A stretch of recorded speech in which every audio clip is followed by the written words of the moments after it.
The beginning of a dream. In 1941, the world was at war, and the U.S. military was still segregated. Many senior officers openly claimed that Black Americans were unfit for combat, especially for something as elite as flying fighter planes. Despite this, pressure from civil rights leaders and organizations like the NAACP pushed the government to act. The result was a Tuskegee experiment, a program to train Black pilots at Tuskegee Army Airfield in Alabama. What started as a political experiment became one of the most extraordinary success stories in military history. These men, later known as the Tuskegee Airmen, would go on to fly more than 15,000 combat sorties and destroy over 100 enemy aircraft in the air, earning a permanent place in history. Training under fire, without bullets. At Tuskegee, the first trainees faced open racism and sabotage. Many white instructors didn't believe in the program and deliberately made things harder. But the young men who came to Alabama were determined. They were college graduates, engineers, mechanics, and dreamers.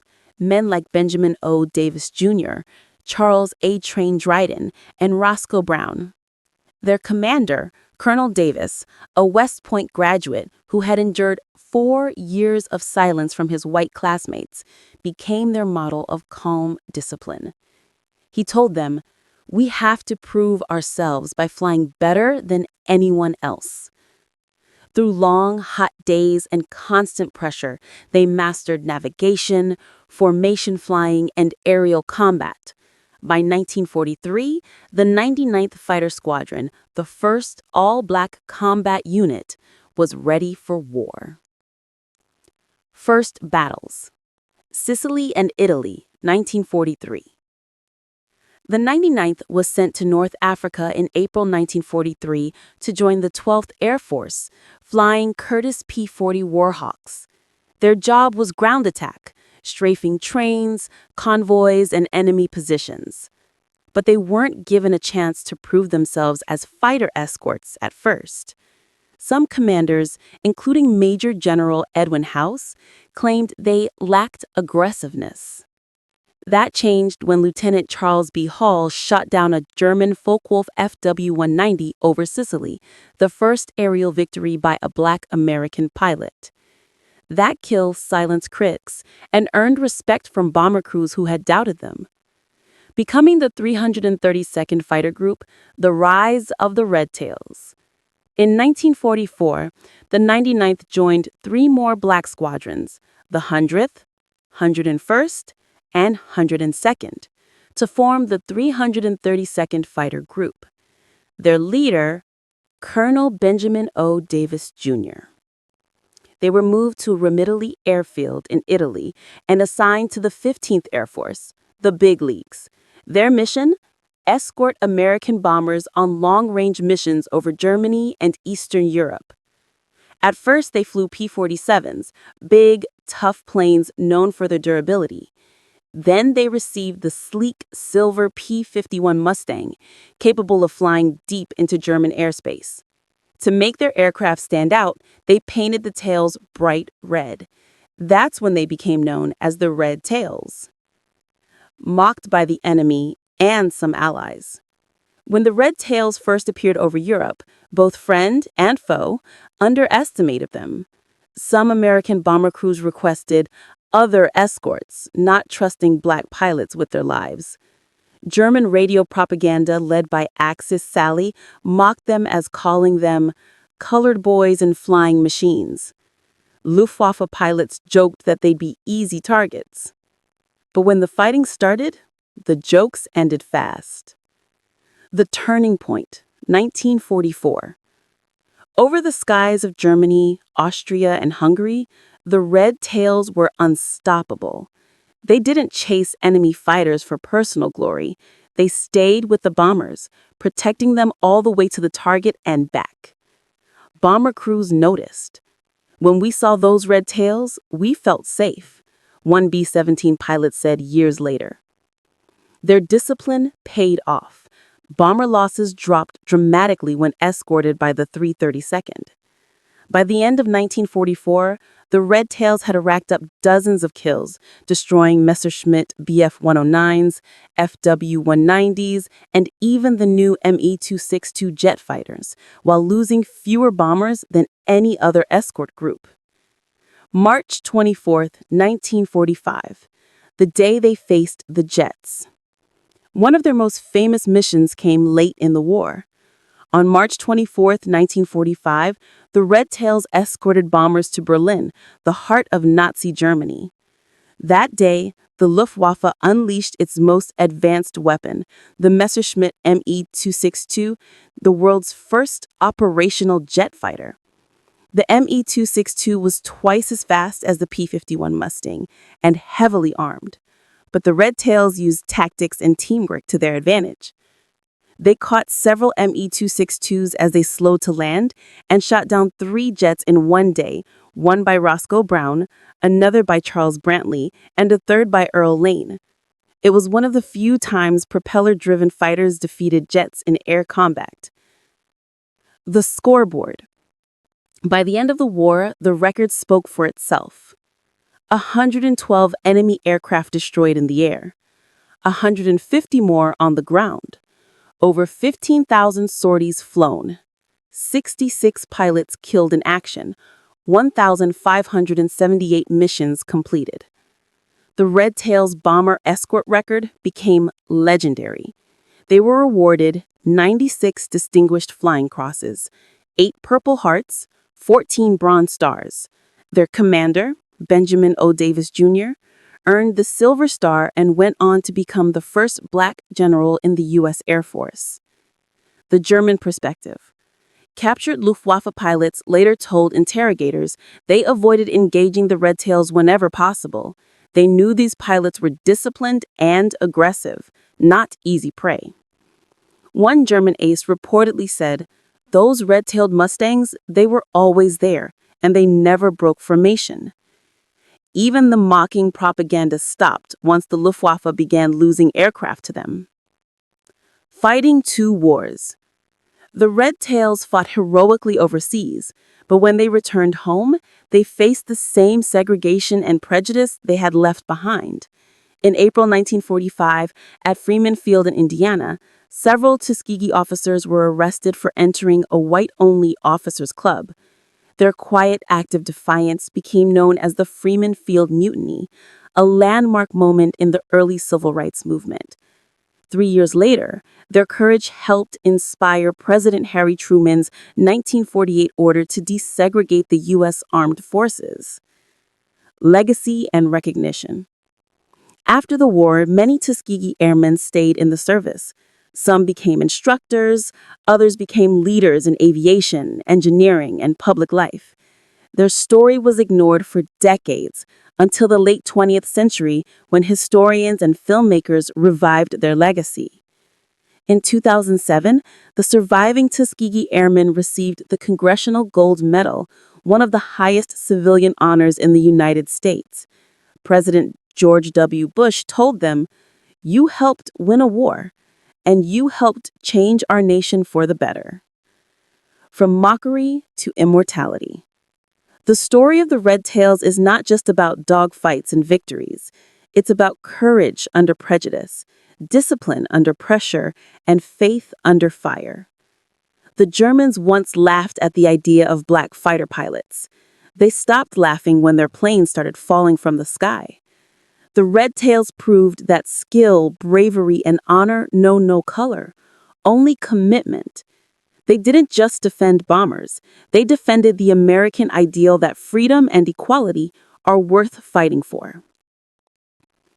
They fought 2 wars and won both. The Tuskegee Airmen didn't just rewrite aviation history. They redefined what it meant to be an American hero.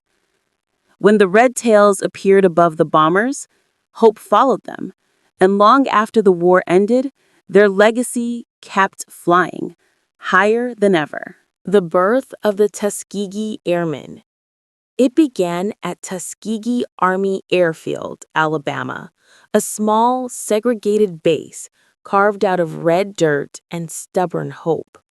Young men came from across the country, sons of farmers, teachers, and laborers, to do what no one believed they could. They studied aerodynamics, engines, and tactics with military precision. At the head of it all was Colonel Benjamin O. Davis, Jr., calm, disciplined, and relentless. His father had been the first black general in the U.S. Army. Now the son would make history in the skies. Don't give anyone the excuse they're looking for. Be perfect or be gone. Into combat, the 99th takes flight. In 1943, the 99th Fighter Squadron deployed to North Africa, flying P-40 Warhawks. Hot, dusty, and undersupplied, they fought both the enemy and their own command's prejudice. On July 2, 1943, over Sicily, Lieutenant Charles B. Hall saw a flash of silver, a German FW-190 diving on him. Hall pulled up, fired, and the German plane exploded. It was the first confirmed kill by a black American pilot in U.S. history. The laughter began to fade. The 332nd Fighter Group, the Red Tails, are born. By 1944, more squadrons joined, the 100th, 301st, and 302nd, forming the 332nd Fighter Group. Under Colonel Davis, they trained harder than anyone. When they transitioned to the sleek P-51 Mustang, they painted the tails bright red, a mark of pride and recognition. The bombers they escorted began to call them the Red Tails. The Germans called them something else, Schwarze Vogelmenschen, meaning black birdmen. Discipline and doctrine. Stay with the bombers. While other fighter groups often broke formation chasing kills, Davis issued a strict rule. We are here to protect the bombers, not to seek glory. Their radio call sign became known across the 15th Air Force. Red Leader, this is Red Flight. We've got you covered. Bomber crews who once doubted them began to request, get us the Red Tails. They bring us home. Earning respect in blood and fire. Over the skies of Italy, Germany, and the Balkans, the Red Tails faced the best the Luftwaffe had. The deadly Messerschmitt Bf-109 and Focke-Wulf FW-190 fighters. German pilots mocked them at first, then met them in combat. In one mission over the Po Valley, Captain Edward Toppins downed 3 Bf-109s in minutes. Another, Lieutenant Roscoe Brown, described facing German jets. They came fast, like silver arrows, but they made mistakes, and we were waiting. The Red Tails gun cameras told the rest. Bursts of .50 caliber fire, tracers tearing across blue sky, and German planes tumbling down in smoke. March 24th, 1945. The day the jets came. The Luftwaffe's secret weapon, the Messerschmitt Me-262, had finally appeared. Jet-powered, faster than anything in the air. It terrified Allied pilots. But not the Red Tails. On March 24, 1945, escorting B-17 bombers over Germany, the 332nd encountered a squadron of Messerschmitt Me-262s. The jets slashed through the bomber stream, but the Red Tails pounced during their slow landing turns. Lieutenant Roscoe Brown shot one down in a head-on attack, a nearly impossible feat. By day's end, the Redtails had claimed 3 German jets destroyed. No one laughed after that. The final count. By the end of the war, the Tuskegee Airmen had flown over 15,000 sorties, destroyed over 100 enemy aircraft in the air, plus 150 on the ground, sunk a destroyer, earned 96 distinguished flying crosses. Their bomber groups recorded some of the lowest loss rates in the war when escorted by the Redtails. They had become elite. They had become feared. And they had done it while fighting 2 enemies, the Nazis abroad and racism at home. Freeman Field, the other battle. Even heroes faced discrimination. In 1945, several Tuskegee officers were arrested at Freeman Field, Indiana, for refusing to stay out of the whites-only officers' club. It was a quiet act of defiance, but it echoed through history. They had fought fascism overseas. Now they were fighting segregation in their own country. Their courage at Freeman Field would later help inspire President Truman's 1948 order to desegregate the U.S. military. Legacy: from mockery to immortality. When the war ended, many Tuskegee Airmen stayed silent. They had done their duty, then returned to a country still divided. But time caught up. Historians unearthed logs. Veterans spoke. The truth spread. The men who were once mocked had become some of the finest pilots in the world. In 2007, surviving Tuskegee Airmen were awarded the Congressional Gold Medal.